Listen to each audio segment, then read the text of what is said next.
With Shadow of the Beast, hopefully we're giving players an incredible world to explore, something incredibly beautiful, alongside a really interesting combat system where your skill is paramount to success. Shadow of the Beast is based on a game that I played when I was a kid, and it's stuck with me ever since, so this game is very much building on that legacy. I was very much a hardcore player at the time. I liked tough games, and I was, quite young and able to take on tough game challenges. And I used to get frustrated if a game was too easy. So I suppose it's only natural that any game that I designed and was in charge of tuning the difficulty would end up being difficult. I mean, too difficult to be fair.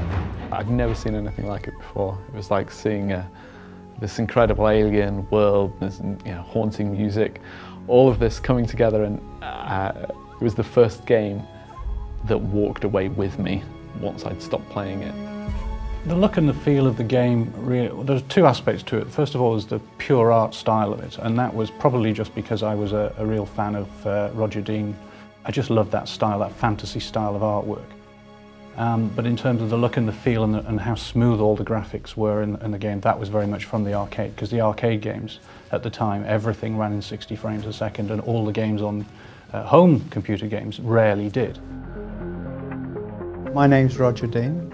Up until I started working for Psygnosis, people mostly knew me from my work doing album covers. When I started working with Psygnosis, is they were making interactive movies. And so I thought, wow, that's an idea to get your head around. I like the idea of designing things that could be built. That was the basic thing for me, whatever it was, There had to be something there that was convincing from an engineering point of view. It's nice to see the team built up of people who were genuinely excited about the original game when they played it, and wanting to take it forward with a new enthusiasm and finding new angles and new parts of the story that I hadn't thought of at the time. It's great that it's coming back, and I think when people make remakes of films, you can think, why did they bother? The old one was so good. But in this case, the technology gives you the reason to do it again.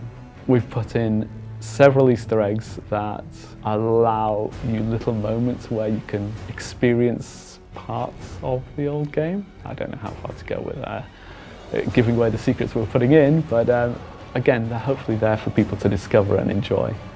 We know that this is really important to people, and it's important to us too. But if you really want to get into it, you're going to have to play it on Beast difficulty, and that's quite brutal.